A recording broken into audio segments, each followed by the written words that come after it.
इस वक्त आपकी स्क्रीन पर गृह मंत्री का एक अहम बयान ट्वीट के जरिए आया है जो पीएम जनधन योजना पर है। उन्होंने कहा कि दशकों से बुनियादी बैंकिंग सुविधाओं से वंचित करोड़ों गरीबों को बैंक खाते का अधिकार देने वाली विश्व की सबसे बड़ी वित्तीय समावेशी पहल है।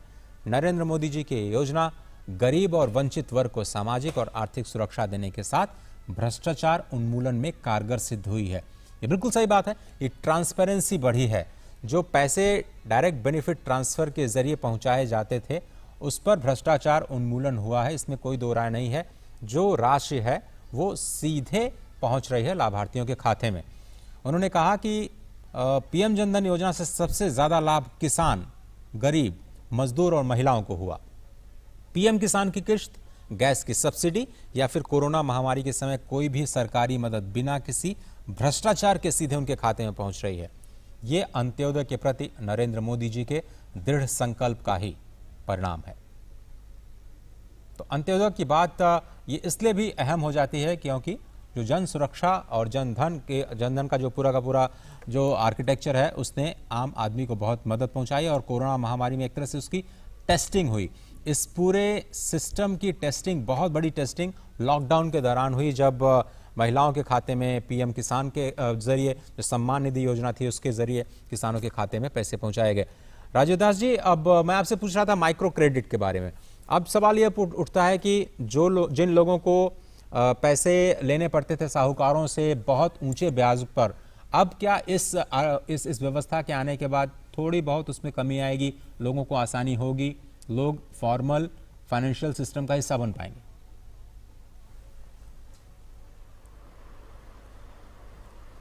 राजीव दास जी, आपकी आवाज हम तक नहीं आ रही है, एक बार फिर से अनम्यूट करें प्लीज। हाँ जी सर, थैंक यू सर। आवाज आ रही है सर? जी सर, जी सर, थैंक यू। हाँ, अब सर ऐसा है, ये जनधन योजना के थ्रू प्रत्येक व्यक्ति बैंक से जुड़ गया है, उनमें वित्तीय अनुशासन आ गई है। अब क्या है, मुद्रा योजना का तब 10 लाख तक का लोन बिना किसी कोलेटरल के दिया जा सकता है। केवल उनको अपना बैंक में पहुंचना है और अपने एक पेज की दरखास्त देनी है। यदि उनका जो प्रोजेक्ट है, यदि वो जो भी काम करना चाहते हैं वायबल है, तो बैंक बेहिचक उनको लोन दे देगी, क्योंकि पहले से खाता है, उनको हम जान रहे हैं, सब चीज कर रहे हैं। तो ये इसका अल्टीमेट जो सब जनधन का है, सुरक्षा और वित्त पोषण, तब ये वित्त पोषण ये हो रही है, वित्त पोषण पर जा रही है। और इसमें सर अच्छी, मैंने अभी भी इसमें अच्छा प्रगति नहीं हुआ है सर। अभी तक आप समझिए, मैं यदि बिहार की बात करूं तो बिहार में करीब सर ये इसमें ये प्रधानमंत्री मुद्रा योजना में करीब आपको सर इसमें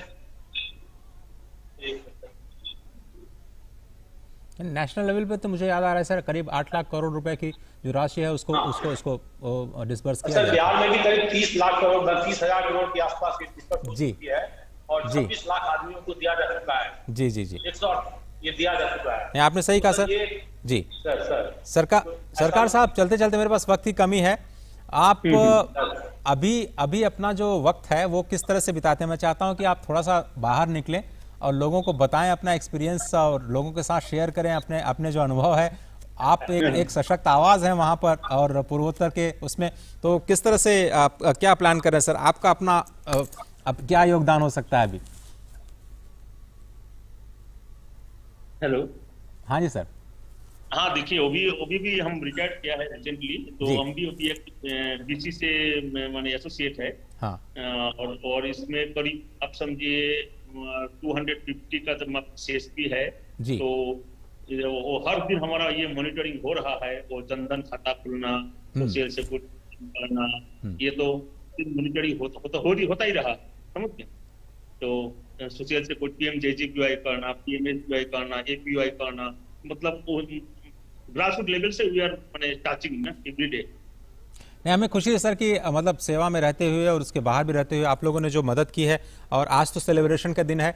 आप लोगों को बहुत बहुत धन्यवाद और मैं प्रणाम करना चाहता हूं सभी दर्शकों की तरफ से कि इतने बड़े मिशन को आप सभी बैंक कर्मियों ने बहुत ही सफलतापूर्वक पूरा किया और जिसका फायदा आम आदमी को दिख रहा है। सिस्टम्स की जो डिलीवरी है उसकी ट्रांसपेरेंसी में बहुत स्पष्ट तौर पर दिख रहा है। संजय कौशिक जी, बहुत धन्यवाद वक्त निकालने के लिए। अतिरिक्त सचिव वित्तीय सेवाओं के विभाग जो कि वित्त मंत्रालय में है, आपका बहुत बहुत शुक्रिया। राजीव दास, SBI पटना से जुड़ने के लिए शुक्रिया। राधेचंद सरकार, SBI असम, बहुत बहुत धन्यवाद। और साथ में सभी बैंक कर्मियों का धन्यवाद जिन्होंने इस मिशन को सफल बनाने में अहम योगदान दिया। तो फिलहाल मेरा खाता भाग्य विधाता जनधन योजना 7 साल के सफर के इस खास कार्यक्रम में आज सिर्फ इतना ही।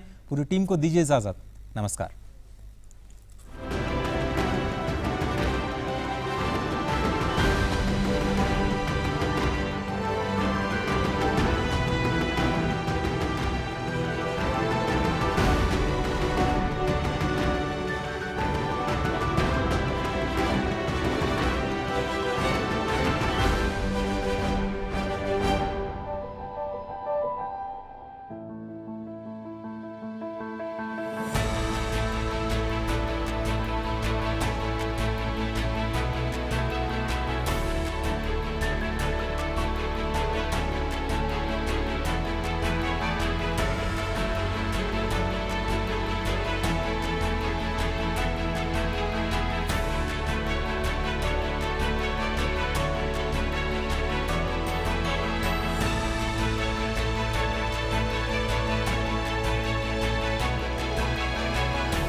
नमस्ते इंडिया, नमस्ते लैंड, मरहबन इलल हिंद, जरी इंडिया, सलाम इंडिया, नमस्ते इंडिया, नमस्कार भारत,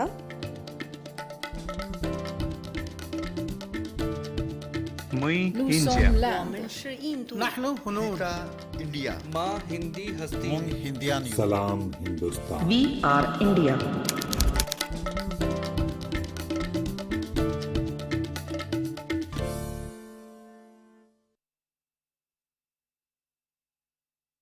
कोरोना से बचाव के उपाय। आपस में कम से कम 1 मीटर की दूरी रखें। हाथों को बार बार साबुन और पानी से धोएं। 60% अल्कोहल आधारित सैनिटाइजर का प्रयोग करें। मास्क से चेहरे को ढक कर रखें। छींकते या खांसते समय नाक और मुंह को रुमाल या टिश्यू से ढकें। प्रयोग किए गए टिश्यू को तुरंत कूड़ेदान में डालें। सामाजिक आयोजनों और भीड़-भाड़ वाली जगहों से दूर रहें।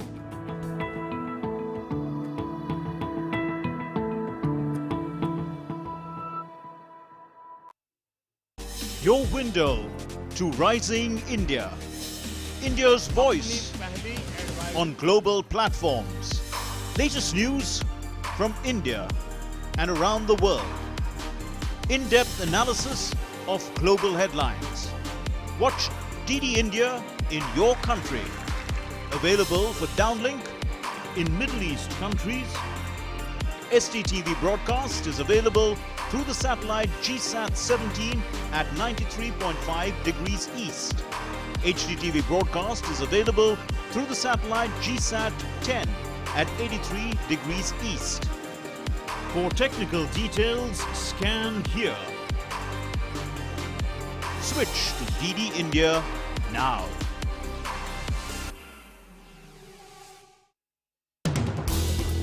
हर दिन, हर पल बनती खबरें, बदलती दुनिया। हम लेकर आते हैं आपके लिए बड़ी खबरें, संपूर्ण कवरेज, ताकि आप रहें खबरों के बीच हमारे साथ। मिड डे प्राइम हिंदी सोमवार से शुक्रवार दोपहर 1 बजे सिर्फ डीडी न्यूज पर।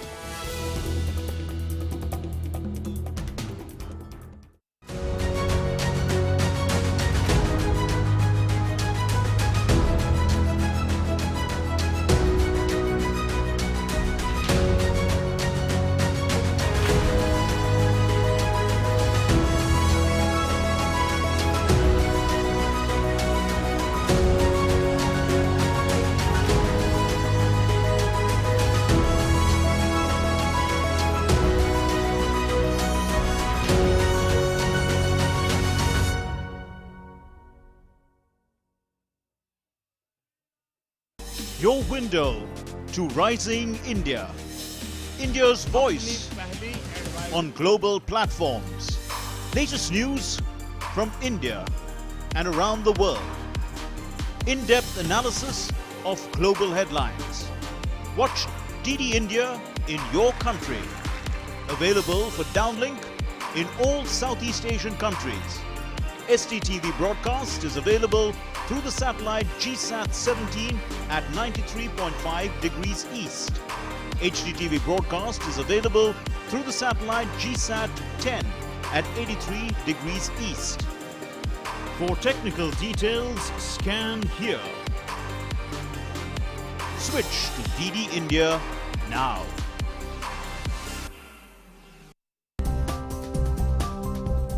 भीम ऐप का प्रयोग करके हम अपने नगद लेन देन को बहुत ही आसान बना सकते हैं। भीम ऐप के जरिए broadband, cable TV, DTH, electricity bill payment आसानी से किए जा सकते हैं। साथ ही गैस बिल का भुगतान या हेल्थ इंश्योरेंस भी किया जा सकता है। भीम ऐप से आप लैंडलाइन पोस्टपेड, जीवन बीमा, लोन पेमेंट, मोबाइल पोस्टपेड का पेमेंट भी कर सकते हैं। आपको किसी से पैसा मंगाना हो या किसी को भेजना हो तो वो भी आसानी से किया जा सकता है। तो देर किस बात की, अपने मोबाइल पे भीम ऐप डाउनलोड कीजिए और अपने नगद लेन देन की प्रक्रिया को आसान बनाइए।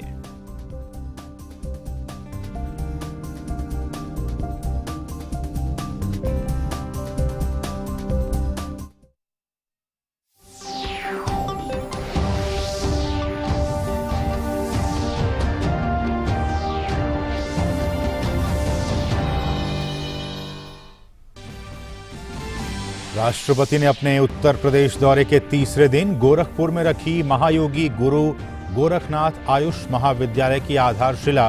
कहा, कोविड महामारी के दौरान लोगों की इम्यूनिटी बढ़ाने में आयुष चिकित्सा पद्धतियों ने निभाई अहम भूमिका।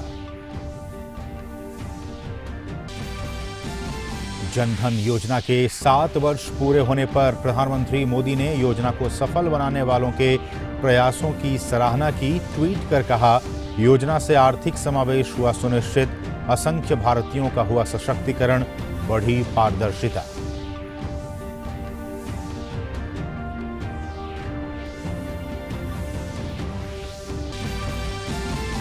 प्रधानमंत्री आज जलियांवाला बाग स्मारक के पुनर्निर्मित परिसर को करेंगे राष्ट्र को समर्पित। स्मारक के निकट विकसित संग्रहालय, दीर्घाओं सहित आधुनिक सुविधाओं का करेंगे लोकार्पण।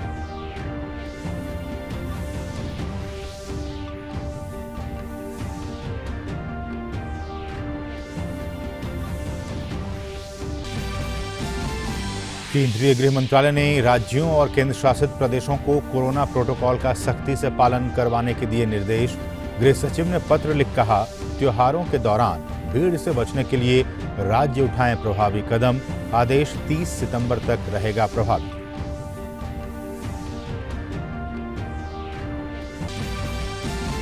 भारतीय तटरक्षक बल के बेड़े में पोत विग्रह को किया गया शामिल। रक्षा मंत्री राजनाथ सिंह ने इस समारोह में लिया हिस्सा। कहा, पोत की कमीशनिंग से आत्मनिर्भरता बढ़ने के साथ ही तटीय सुरक्षा हुई और अधिक मजबूत।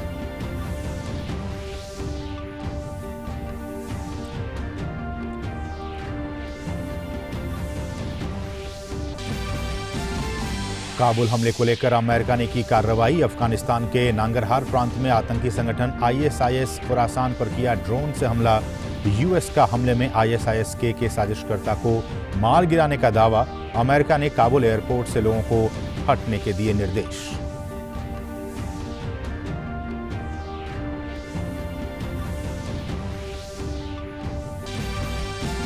खेल की खबरों में भारतीय टेबल टेनिस खिलाड़ी भाविना पटेल का टोक्यो पैरालंपिक में शानदार प्रदर्शन। फाइनल में पहुंचकर गोल्ड मेडल जीतकर इतिहास रचने से महज एक कदम दूर। प्रधानमंत्री ने भाविना को दी बधाई। कहा, पूरा राष्ट्र फाइनल में आपकी सफलता के लिए कर रहा है प्रार्थना। और भारत इंग्लैंड के बीच खेले जा रहे तीसरे टेस्ट मैच के तीसरे दिन का खेल खत्म होने तक भारत का स्कोर 2 विकेट पर 215 रन। भारत अभी भी इंग्लैंड से 139 रन से है पीछे। पुजारा और विराट के बीच तीसरे विकेट के लिए नाबाद 99 रन की साझेदारी।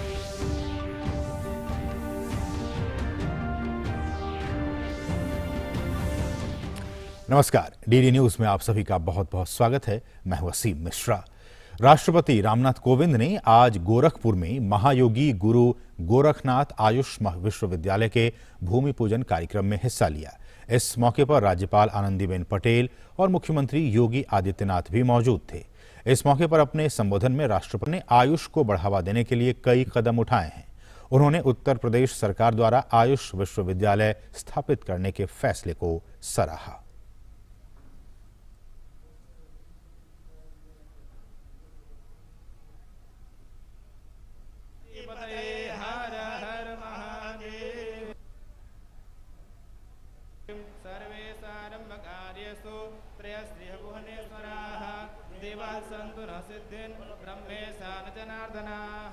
विश्वेशं माधवं कुंडिल दंडवाडिं च भैरवं वंदे काशी गुहां गंगा। आयुर्वेद, योग एवं प्राकृतिक चिकित्सा, यूनानी, सिद्ध और होम्योपैथिक चिकित्सा पद्धतियों, जिन्हें सामूहिक रूप से आयुष के नाम से जाना जाता है, के विकास के लिए निरंतर प्रयास किए।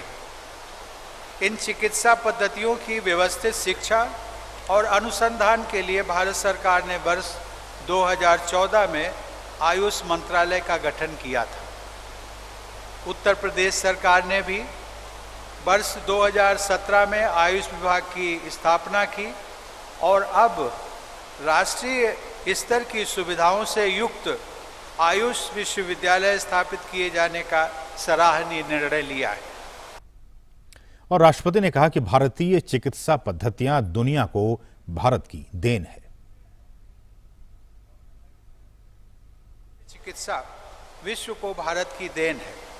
भगवान धन्वंतरी को जहां आयुर्वेद का जनक माना जाता है, वहीं ऋषि अगस्त को सिद्ध चिकित्सा के संस्थापक के रूप में भी जाना जाता है। भारत में यूनानी चिकित्सा पद्धति भी अनेक क्षेत्रों में खूब लोकप्रिय है। जिस तरह चरक और सुश्रुत को औषधि शास्त्र एवं शल्य चिकित्सा का प्रवर्तक माना जाता है, उसी तरह से यूनानी चिकित्सा पद्धति के प्रणेता हिप्पोक्रेटिस को पश्चिमी दुनिया में चिकित्सा शास्त्र का जनक कहा जाता है। और राष्ट्रपति ने कहा कि कोविड महामारी में आयुष ने लोगों की रोग प्रतिरोधक क्षमता बढ़ाने में अहम भूमिका अदा की। हमारे खेतों में, हमारी रसोई में और हमारे वन क्षेत्र में औषधीय वनस्पतियों, स्वास्थ्य रक्षक मसालों और जड़ी बूटियों का खजाना मौजूद है। इनके बारे में जानकारी होने से सामान्य रोगों का उपचार कम खर्च में हो सकता है और जीवन सुगम हो जाता है। कोविड-19 के विरुद्ध लड़ाई में, विशेषकर महामारी के प्रकोप की दूसरी लहर में, आयुष चिकित्सा पद्धतियों ने लोगों की इम्यूनिटी बढ़ाने तथा उन्हें संक्रमण से मुक्त करने में अपनी महत्वपूर्ण भूमिका निभाई है। और अब बात जनधन योजना की। केंद्र सरकार के प्रमुख वित्तीय समावेशी कार्यक्रम प्रधानमंत्री जनधन योजना के आज 7 वर्ष पूरे हो रहे हैं। प्रधानमंत्री नरेंद्र मोदी ने देश में सभी तक बैंकिंग सुविधाओं की पहुंच प्रदान करने के मकसद से 28 अगस्त 2014 को इस योजना का शुभारंभ किया था। योजना आरंभ होने के बाद से अब तक 43 करोड़ 4 लाख से अधिक बैंक खाते खोले गए हैं। लाभार्थियों के खातों में अभी 1,46,000 करोड़ रुपए से अधिक की राशि जमा है। प्रधानमंत्री जनधन योजना के 8 करोड़ से अधिक खाता धारकों को सरकार से विभिन्न योजनाओं के तहत डीबीटी का भी लाभ मिल रहा है। और प्रधानमंत्री नरेंद्र मोदी ने प्रधानमंत्री जनधन योजना के 7 वर्ष पूरे होने पर इसको सफल बनाने में शामिल लोगों की सराहना की है। पीएम ने ट्वीट करते हुए कहा है कि आज हम प्रधानमंत्री जनधन की 7वीं सालगिरह मना रहे हैं। ये भारत की विकास यात्रा में सदैव के लिए परिवर्तनकारी कदम था। इसने आर्थिक समावेश और सम्मानजनक जीवन को सुनिश्चित किया, साथ ही साथ असंख्य भारतीयों का सशक्तिकरण भी किया। जनधन योजना ने पारदर्शिता को आगे बढ़ाने में भी सहायता की। साथ ही साथ प्रधानमंत्री नरेंद्र मोदी ने एक दूसरे ट्वीट में कहा कि मैं उन सभी के अथक प्रयासों की सराहना करना चाहता हूं जिन्होंने प्रधानमंत्री जनधन को सफल बनाने के लिए कार्य किया है। उनके प्रयासों ने यह सुनिश्चित किया है कि भारत के लोग बेहतर जीवन जिएं। प्रधानमंत्री नरेंद्र मोदी आज शाम वीडियो कॉन्फ्रेंसिंग के जरिए अमृतसर में पुनर्निर्मित जलियांवाला बाग स्मारक परिसर राष्ट्र को समर्पित करेंगे। प्रधानमंत्री स्मारक के निकट विकसित संग्रहालय दीर्घाओं का उद्घाटन भी करेंगे। इस आयोजन के दौरान समूचे परिसर को उन्नत करने के लिए सरकार द्वारा की गई अनगिनत विकास पहलुओं को भी दर्शाया जाएगा। प्रधानमंत्री श्री नरेंद्र मोदी शनिवार यानी 28 अगस्त की शाम वीडियो कॉन्फ्रेंसिंग के माध्यम से जलियांवाला बाग के नए और भव्य परिसर को राष्ट्र को समर्पित करेंगे। लंबे समय से बेकार पड़ी और कम उपयोग वाली इमारतों का दोबारा अनुकूल इस्तेमाल सुनिश्चित करते हुए 4 संग्रहालय दीर्घाएं निर्मित की गई हैं। ये दीर्घाएं उस अवधि के दौरान पंजाब में घटित विभिन्न घटनाओं के विशेष ऐतिहासिक महत्व को दर्शाती हैं। इन घटनाओं को दिखाने के लिए ऑडियो वीडियो के माध्यम से प्रस्तुति दी जाएगी, जिसमें मैपिंग और 3D चित्रण के साथ साथ कला एवं मूर्तिकला अधिष्ठापन भी शामिल है। मैं धन्यवादी हूँ प्रधानमंत्री नरेंद्र मोदी जी का कि जिन्होंने उसके लिए 20 करोड़ का बजट दिया और ट्रस्ट को ये काम दिया। ने एक तो लाइट एंड साउंड शो आयोजित करने जा रहे हैं जो पंजाबी में होगा, इंग्लिश में होगा, हिंदी में होगा, तीनों लैंग्वेजेस में होगा, ताकि विजिटर्स जो आ रहे हैं वहाँ पे वो इसकी पृष्ठभूमि जान सके। 13 अप्रैल 1919 को घटित विभिन्न घटनाओं को दर्शाने के लिए एक साउंड एंड लाइट शो की व्यवस्था की गई है। इस परिसर में विकास से जुड़ी कई पहल की गई है। पंजाब की स्थानीय स्थापत्य शैली के अनुरूप धरोहर संबंधी विस्तृत पुनर्निर्माण कार्य किए गए हैं। शहीदी कुएं की मरम्मत की गई है और नव विकसित उत्तम संरचना के साथ इसका पुनर्निर्माण किया गया है। इस बाग का केंद्रीय स्थल माने जाने वाला ज्वालक स्मारक की मरम्मत करने के साथ साथ इसका पुनर्निर्माण किया गया है। यहाँ स्थित तालाब को एक लिली तालाब के रूप में फिर से विकसित किया गया है और लोगों को आने जाने में सुविधा के लिए यहाँ स्थित मार्गों को चौड़ा किया गया है। इसमें अनेक नई और आधुनिक सुविधाओं को जोड़ा गया है, जिनमें लोगों की आवाजाही के लिए उपयुक्त संकेतकों से युक्त नव विकसित मार्ग, महत्वपूर्ण स्थानों को रोशन करना, देसी वृक्षारोपण के साथ बेहतर भूदृश्य एवं चट्टानों युक्त निर्माण कार्य इत्यादि पूरे बगीचे में ऑडियो नोट्स लगाना शामिल है। इसके अलावा मोक्ष स्थल, अमरजोत और ध्वज मस्तूल को समाहित करने के लिए अनेक नए क्षेत्रों का विकास किया गया है। 13 अप्रैल 1919 जालियांवाला बाग कांड की बरबस हमें याद दिलाता है, तो याद इन गोलियों के निशानों की भी दिलाता है। जो उजले बॉक्स में आप देख रहे हैं, ये गोलियों के निशान हैं जो हमारे निहत्थे लोगों पर अंग्रेजी हुकूमत ने बर्बरतापूर्ण तरीके से बरसाया था। कैमरामैन आनंद और अपने सहयोगी अरुण शर्मा के साथ जालियांवाला बाग से मैं राजेश राज, डीडी न्यूज के लिए। केंद्रीय गृह मंत्रालय ने स्वास्थ्य मंत्रालय की 28 जून को जारी सलाह के अनुरूप राज्यों और केंद्र शासित प्रदेशों को कोरोना के रोकथाम के उपायों पर विचार करने का निर्देश दिया है। गृह सचिव अजय भल्ला ने राज्यों और केंद्र शासित प्रदेशों को लिखे पत्र में कहा है कि कोविड मैनेजमेंट के लिए राष्ट्रीय दिशा निर्देशों का सख्ती से लगातार अनुपालन किया जाए। राज्यों और केंद्र शासित प्रदेश आगामी त्योहारों के मद्देनजर भीड़ इकट्ठा होने से रोकने के लिए उठाएं कदम, साथ ही साथ आवश्यक होने पर स्थानीय स्तर पर पाबंदी लगाई जाए। भीड़ वाले स्थानों पर कोविड अनुकूल व्यवहार सुनिश्चित कराए जाएं। बेहतर प्रबंधन के लिए टेस्ट, ट्रैक, ट्रीट, वैक्सीनेशन और कोविड अनुरूप व्यवहार जैसे 5 सूत्री रणनीति पर जोर दिया जाए। गृह मंत्रालय का आदेश 30 सितंबर तक प्रभावी रहेगा। रक्षा मंत्री राजनाथ सिंह ने चेन्नई में भारतीय तटरक्षक बल के पोत विग्रह के कमिश्निंग समारोह में हिस्सा लिया। पोत विग्रह आज सेवा में शामिल किया गया।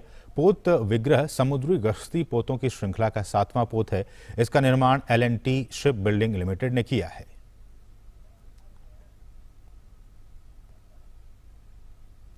और रक्षा मंत्री राजनाथ सिंह ने कहा है कि इस पोत की कमिश्निंग हमारी तटीय रक्षा क्षमता में अहम सुधार के साथ साथ रक्षा क्षेत्र में हमारी लगातार बढ़ती आत्मनिर्भरता को भी दर्शाता है। ये पोत आधुनिक तकनीक से लैस है जो भविष्य में हमारी जरूरतों को पूरा करेगा।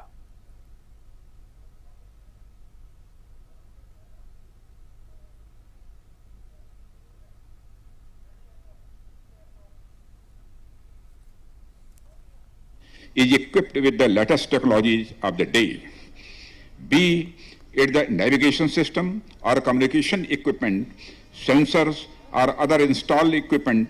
All these are going to meet the needs not only of today but also the future for a long time to come. और रक्षा मंत्री ने यह भी कहा कि भारतीय तटरक्षक बल हमेशा पड़ोसी देशों की मदद करने के लिए तैयार रहा है, जिसमें श्रीलंका के तेल टैंकर MT न्यू डायमंड में आग लगने की घटना पर तटरक्षक बल ने मदद करके सराहनीय कार्य किया था। Always been ready to extend help our neighboring countries in line with the spirit of inclusiveness. During the fire on the heavy cargo tanker New Diamond last year and the cargo ship Express Pearl this year, you have provided active and timely assistance to Sri Lanka.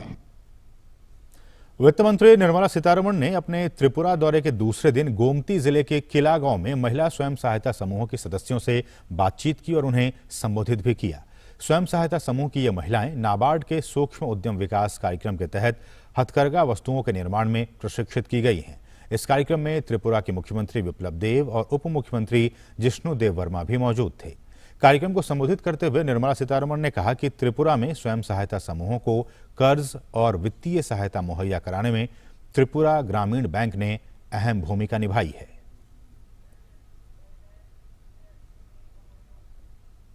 Tripura ग्रामीण bank का target 4179 है। वो क्या achieve करते हैं? 5351 SHG groups को पहुंचते हैं और उनको जो मदद देना है वो देते हैं। और एक्चुअली लोन डिस्पर्स कितने ग्रुप के लिए? 5351 अमाउंट लाख रुपीस में हुआ, मगर 5761 ग्रुप्स को वो पहुंचे, उनको लोन डिस्पर्स भी किए हैं। कुल मिलाकर 8256 लाख ऑफ रुपीस वो लोन के नाम पर त्रिपुरा ग्रामीण बैंक देते हैं।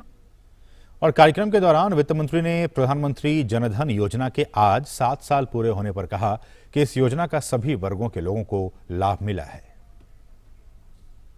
7 साल कंप्लीट हो रही है प्रधानमंत्री जनधन योजना का। 7 years ago, मतलब 2014 में प्रधानमंत्री जी सरकार बनाने के बाद प्रधानमंत्री जन धन योजना का एकदम जोर दिया। उसके वजह से हर गरीब के पास एक बैंक अकाउंट हो, उनके हाथ में एक रुपए कार्ड, डेबिट कार्ड हो, इसके लिए बड़ा सा एक अभियान चलाया। वो अभियान आज 7 साल हो रही है उनका। और वित्त मंत्री ने साथ ही यह भी कहा कि प्रधानमंत्री जनधन योजना जन केंद्रित आर्थिक पहलों की आधारशिला है और कोविड के लॉकडाउन के दौरान महिलाओं को इस योजना से काफी लाभ मिला है। ये प्रधानमंत्री जनधन योजना जो छोटे स्तर पर तक पहुंच करके हर एक भारतीय नागरिक को, गरीब हो, मध्य वर्ग के हो, उन सबको अकाउंट देने वाले काम किया। जब लॉकडाउन हुआ सब घर में बैठना पड़ा, उस PM जनधन खाते के द्वारा सीधा अकाउंट में महिला के लिए प्रधानमंत्री जी 1500 रुपया सीधा उनके अकाउंट तक पहुंचाया। आप सब में भी बहुत सारे ऐसे महिला होंगे जिसका उपयोग में आया हुआ अमाउंट। और इससे पहले वित्त मंत्री निर्मला सीतारमण ने गोमती जिले के उदयपुर शहर में स्थित माता त्रिपुर सुंदरी मंदिर में पूजा अर्चना की। त्रिपुर सुंदरी मंदिर को 51 शक्तिपीठों में से एक माना जाता है, जो भारत भर में फैले महत्वपूर्ण हिंदू तीर्थ स्थलों में से एक है। इस मंदिर का निर्माण 1501 ईस्वी में धन्य किशोर माणिक्य ने करवाया था। मंदिर में दर्शन के बाद वित्त मंत्री कल्याण सागर झील भी गई, जहां पर उन्होंने मछली और कछुओं को दाना खिलाया।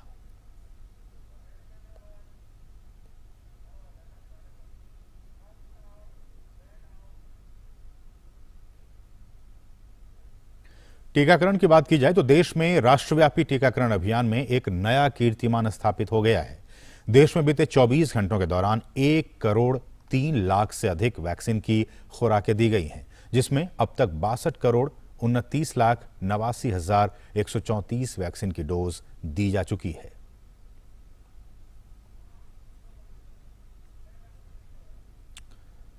लेकिन इस सबके बीच केरल में कोरोना संक्रमण महामारी से निपटने में राज्य सरकार के ढीले रवैये की ओर इशारा करते हुए केंद्रीय मंत्री वी मुरलीधरन ने कहा है कि केरल सरकार को मामलों में वृद्धि के लिए लोगों को दोष देने के बजाय सुधारात्मक उपायों पर ध्यान देना चाहिए। India's team identified that, pointed out that the home quarantine has become a failure. Contact tracing is abysmally low. Instead of making corrective measures, government says that the largest infection happens within the houses. But it is the state government who adopted the home quarantine methodology, discarding the suggestion of the ICMR that there should be institutional quarantine. So government should take corrective measures. Instead of blaming the people, stop blaming the people, take corrective steps. That is what I want to urge the government of Kerala. प्रधानमंत्री फसल बीमा योजना छोटे किसानों के लिए वरदान साबित हुई है। प्रधानमंत्री फसल बीमा योजना का मकसद बाढ़, आंधी, ओलावृष्टि और तेज बारिश से किसानों की फसल को होने वाले नुकसान की भरपाई करना है और ये योजना अपने इस मकसद में सफल होती दिख रही है। देश भर के किसानों में इस योजना को लेकर खासा उत्साह भी देखा जा रहा है। आइए आपको दिखाते हैं उत्तर प्रदेश के बरेली से हमारी ये खास ग्राउंड रिपोर्ट।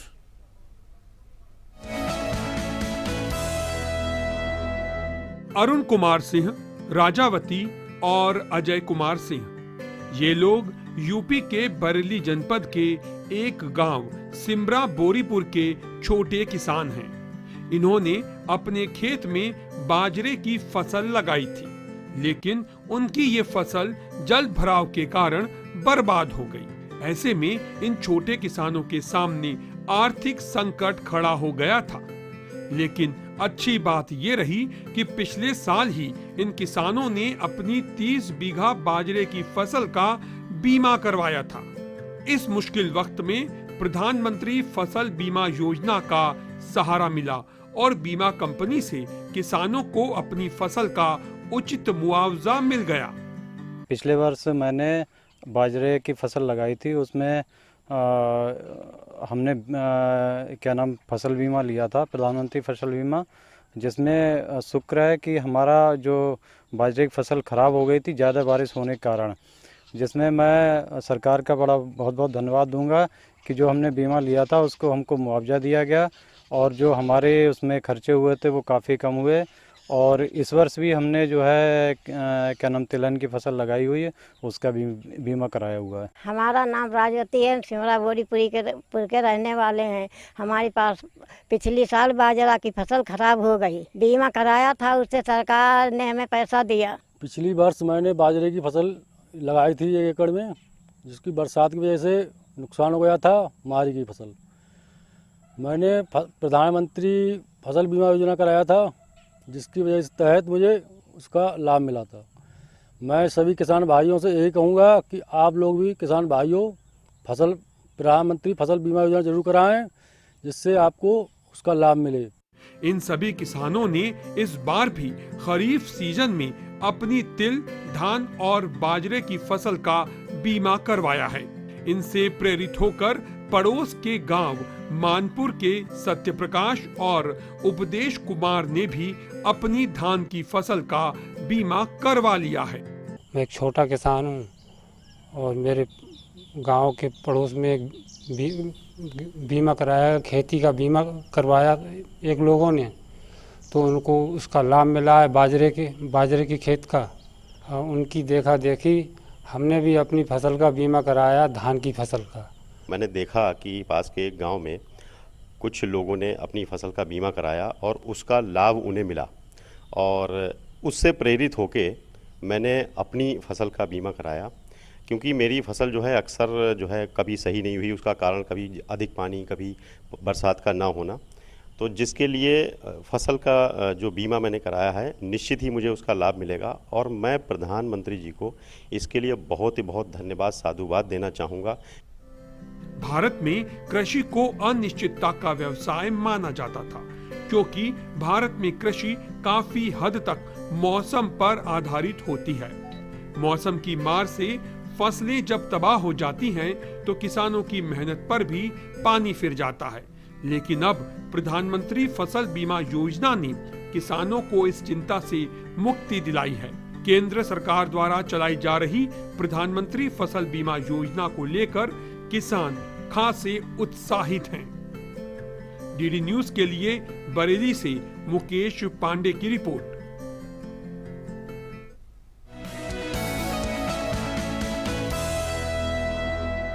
और देश भर में कृष्ण जन्मोत्सव की धूम साफ तौर पर नजर आ रही है।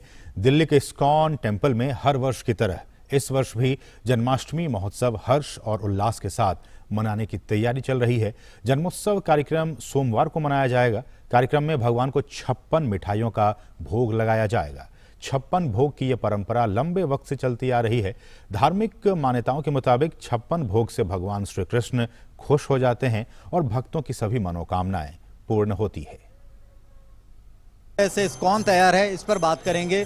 पीयूष प्रभु जी इनके साथ हमारा, किस तरह से आप पूरा तैयारी कर रहे हैं और कितना उत्साह देखते हैं आप इस फेस्टिवल को लेकर? उत्साह तो भक्तों में पूरा ही है और हर कोई जो है मंदिर आना भी चाहता है।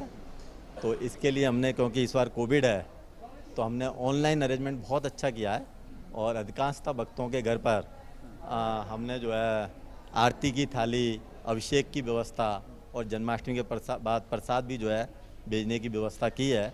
लेकिन साथ ही साथ जो भक्त मंदिर आएंगे, क्योंकि 100 से ज़्यादा अलाउ नहीं है, तो 5-6 स्पॉट हमने क्रिएट की है। जैसे ही मंदिर में 100 से ज़्यादा भक्त होंगे तो हमने सिटिंग अरेंजमेंट किया है। प्लस जो हमारा बैरिकेटिंग है, इस बार हमने जो है 4 या 5 गुना बड़ा किया है, जिससे सोशल डिस्टेंसिंग के साथ जो है हम लोग मैनेज कर सकें और प्रशासन को कोई असुविधा ना हो। आपने 56 भोग दिखाए, उसकी किस तरह से मान्यता? भक्त लोग जो है, क्योंकि भगवान ही है, तो उनको खुश करने के लिए 56 भोग लगाते हैं। सभी भक्त मिलकर बनाते हैं।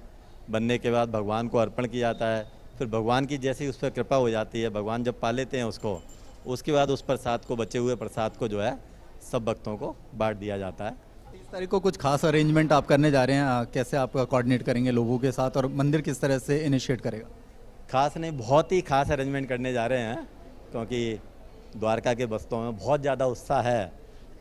तो जैसा मैंने आपको बताया कि ऑनलाइन जो है हम लोगों को उम्मीद है, अभी तक लगभग जो है 70,000 जो है आरती की थालियां और अभिषेक का सामान हम लोग भक्तों को भेज चुके हैं। प्लस ऑफलाइन भी 100 भक्तों को एक बार में दर्शन कराना है, तो जो हमारा अनुमान है 1 घंटे में लगभग 200 से 300 लोग जो है दर्शन कर सकते हैं। तो ऑफलाइन भी जो है अगर हम लोग 20 घंटे सेवा करेंगे तो लगभग 7-8-10 हज़ार भक्त जो है ऑफलाइन भी दर्शन करेंगे। देखिए यहाँ पे जन्माष्टमी के लिए सारी तैयारियां कर ली गई हैं और जिस तरह से बताया कि कोविड प्रोटोकॉल का भी खास पालन किया जाएगा। कैमरामैन कुमार दत्ता के साथ मैं मुकेश शुक्ला, डीडी न्यूज़ दिल्ली। तो इस बुलेटिन में बस इतना ही। हमें दीजिए अनुमति। नमस्कार।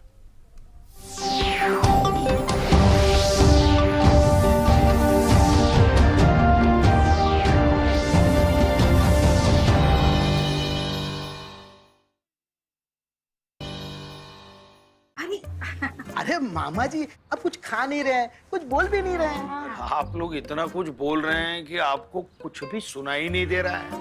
देखिए, आपके घर की एक एक दीवार चीख चीख कर कह रही है कि अच्छी सीमेंट क्यों नहीं लगाई। अगर वंडर सीमेंट लगाते तो दीवारें इतनी मजबूत होती कि आपके घर की दीवारों में बिल्कुल दरारें नहीं पड़ती। वंडर सीमेंट, जब भी आए भला कर जाए। बच्चों तुम्हें सिखाए भाषा स्वाभिमान की, आत्मनिर्भर बनेगा भारत, बातें होगी शान की। आत्मनिर्भर हम। बच्चों, मैं भी आत्मनिर्भर बनूंगी, पर कैसे? लोहा तांबा खनिज मिले सब इस धरती के आंगन में, इतना आशीर्वाद छुपा है इस धरती के कण कण में। हर एक जरूरत अपनी खुद ही जब पूरी कर पाएंगे, आत्मनिर्भर भारत की हम तब बुनियाद बनाएंगे। आत्मनिर्भर हम। संकल्प है हमारा कि धरती के ये आशीर्वाद हम देश की सेवा में ला सकें, देश की जरूरतों के लिए, एक आत्मनिर्भर भारत के लिए। वेदांता।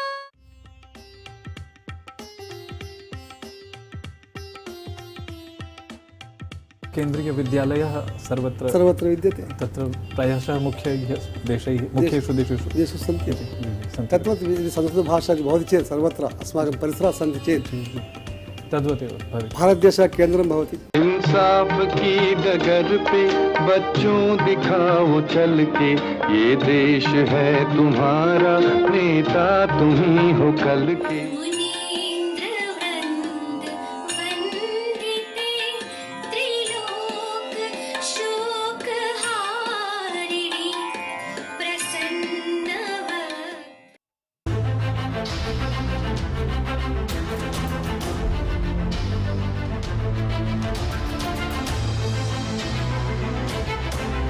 मन की बात। माननीय प्रधानमंत्री श्री नरेंद्र मोदी भारत की जनता से साझा करेंगे अपने मन की बात रविवार 29 अगस्त सुबह 11 बजे। आकाशवाणी के सभी केंद्र सभी चैनल इसे प्रसारित करेंगे एक साथ। इसके अतिरिक्त दूरदर्शन के YouTube चैनल और प्रसार भारती के ऐप न्यूज ऑन एयर पर सजीव प्रसारण लाइव स्ट्रीमिंग के माध्यम से। तो याद रखें, रविवार 29 अगस्त सुबह 11 बजे मन की बात।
देश के स्वतंत्रता संग्राम में वतन परस्ती के जज्बे के साथ कैसे जुड़ी महिला सेनानी, कितनी महत्वपूर्ण रही महिला क्रांतिकारियों और सेनानियों की भूमिका। देखिए मेरे साथ तेजस्विनी का ये विशेष अंक वीरांगनाएं स्वतंत्रता संग्राम।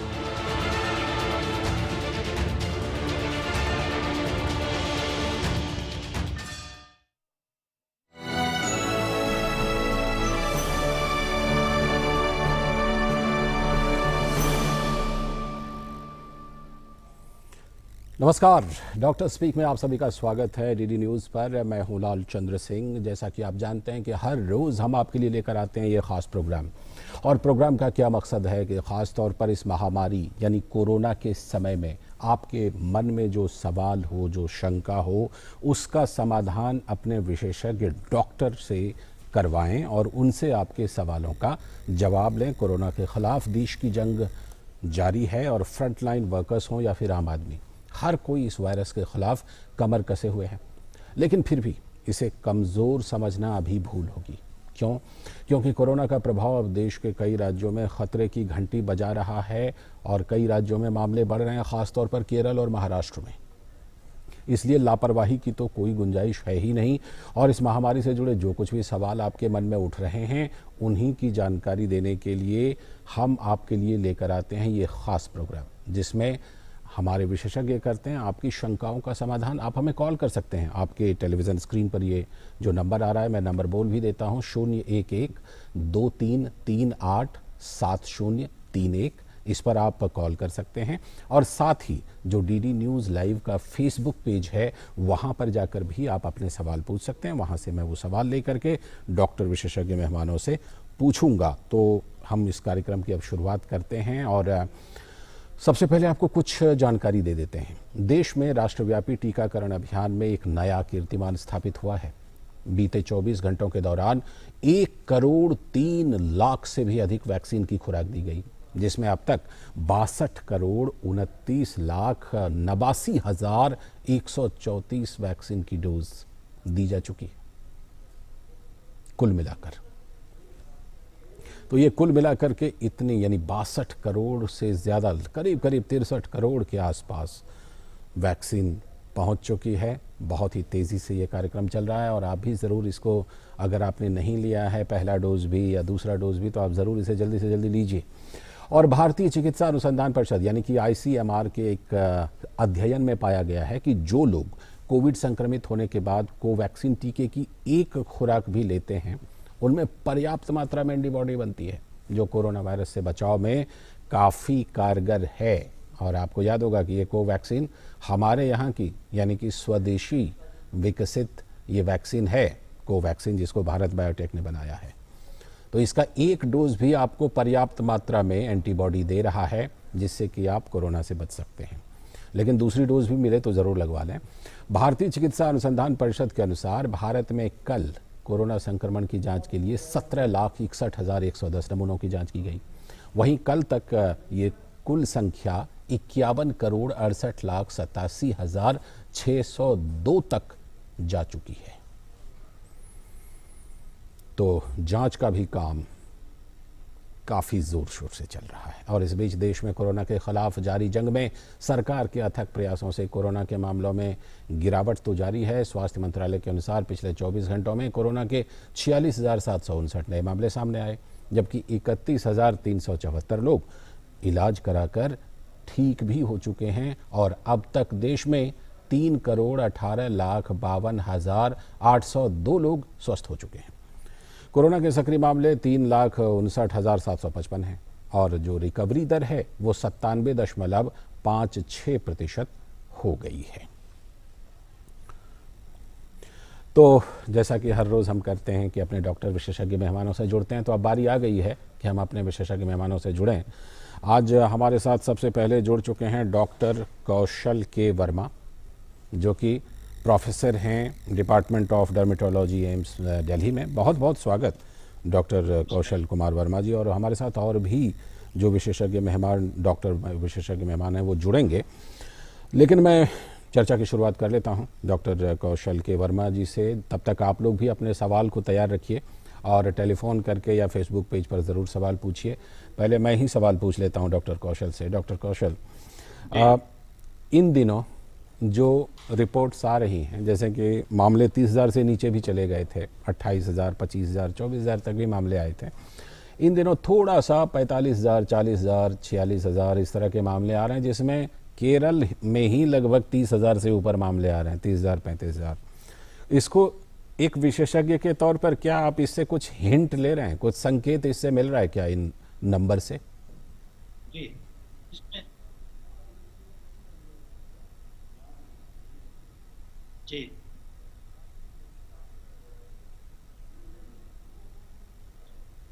जी इसमें देखिए संकेत ये मिल रहा है कि धीरे धीरे थोड़ा सा इन्फेक्शन बढ़ रहा है जी। और लेकिन अच्छी बात यह है कि हमारा टीकाकरण भी बहुत तेजी से आगे बढ़ रहा है। जैसे कि आप आंकड़े बता रहे थे कि कल जो है 1 करोड़ से भी ज़्यादा लोगों को टीका लगा है और टोटल वैक्सीन अभी तक देखा जाए कि करीब 10% लोगों को दोनों डोज लग गई है और करीब 35% लोगों को जो है एक डोज लगी है। जिसको एक डोज भी लगी है उसको भी 80% के करीब प्रोटेक्शन है, जिसको 2 डोज लग गई है उसको 90% से ऊपर प्रोटेक्शन है। अब ये सवाल ये उठता है कि धीरे धीरे करके ये जो नंबर बढ़ रहा है, क्योंकि हमारी एक बड़ी आबादी है और जिसका एक बड़ा हिस्सा अभी जो वैक्सीनेट नहीं हो पाए हैं, तो उनको ये विशेष ध्यान रखने की जरूरत है कि वो कोविड अप्रोप्रिएट बिहेवियर का पालन करें और भीड़ भाड़ वाली जगह में नहीं जाएं, मास्क पहने, लोगों से दूरी बनाए रखें। और जैसे ही वैक्सीन अवेलेबल होती है, जब उनको मौका लगता है कि उनको वैक्सीन मिल जाएगी, मिल रही है, मिल सकती है, उन्हें वैक्सीन जरूर लगवानी चाहिए। और इसके साथ में जिन लोगों को वैक्सीन लग चुकी है उनके लिए भी ये जरूरी है कि वो भी कोविड अप्रोप्रिएट बिहेवियर उसको अपना के रखें, क्योंकि जैसे कि हम जानते हैं कि इन्फेक्शन होना एक स्थिति है और डिजीज डेवलप करना एक डिफरेंट सिचुएशन है। जिसको वैक्सीन भी लग चुकी है, इन्फेक्शन तो उसको भी हो सकता है, लेकिन उसको डिजीज जो है बहुत माइल्ड होगी या उसको एसिम्प्टोमेटिक डिजीज होगी, उसको डिजीज के कोई लक्षण नहीं आएंगे, लेकिन वो एक आदमी से दूसरे आदमी में वायरस को या इन्फेक्शन को फैला सकते हैं। तो इसलिए ये जरूरी है कि वैक्सीन लगने के बावजूद भी वो कोविड अप्रोप्रिएट बिहेवियर का पालन करें, और जिसको नहीं वैक्सीन लगी उसको तो ऑब्वियसली जो है वो बहुत ज्यादा सावधान रहने की जरूरत है। अब हमारे सामने 2-3 बड़ी चुनौतियां जो अभी हैं, जैसे कि एक हमने आबादी की बात की थी, वैक्सीनेशन तेज हो रहा है, दूसरे अब फेस्टिवल सीजन शुरू होने वाला है। फेस्टिवल सीजन शुरू होने के साथ में लोगों के अंदर एक उत्सुकता होती है कि भाई त्योहार आ रहा है तो हमें इसको मनाएं, बाजार जाएं, लोगों से मिले जुलें, लोगों के साथ में उठना बैठना हो। तो इसमें एक विशेष ध्यान रखने की जरूरत है। जहाँ तक हो सके आप पूजा घर पे ही कर लीजिए। हमारे पुराणों में, धार्मिक ग्रंथों में सब जगह लिखा हुआ है कि भगवान सब जगह है जी। तो इस बार कोविड की महामारी को देखते हुए कोशिश ये रहे कि हम कम से कम बाहर निकलें, भीड़ भाड़ वाली जगह में ना जाएं, मंदिरों में उतना एक साथ इकट्ठे नहीं हो, पूजा जहाँ तक हो सके घर में ही कर लें, और जिन लोगों से मिलना जुलना है उनसे फोन से ही बात कर लें या उनसे ऑनलाइन चैट कर लें या उनसे वीडियो कॉल करके बात कर लें। तो इस तरीके से अगर हमारे प्रिकॉशंस रहेंगे और हम ये अवॉइड कर सकें कि हम भीड़ भाड़ वाली जगहों में नहीं जाएं, कोविड अप्रोप्रिएट बिहेवियर अपना के रखें, तो इस बढ़ती हुई संख्या को या जो नंबर धीरे धीरे बढ़ रहा है, जो इन्फेक्शन आगे जा रहा है, उसको हम रोक सकते हैं। जी बिल्कुल। और दूसरे एक जो शंका हम सभी लोगों के मन में ये है कि कहीं तीसरी वेव तो नहीं आ जाए। पिछली बार भी ये देखा गया था कि फेस्टिवल्स के बीच में जब लोग बाहर निकलने लगे, बाजार में जाने लगे, मास्क नहीं लगाया,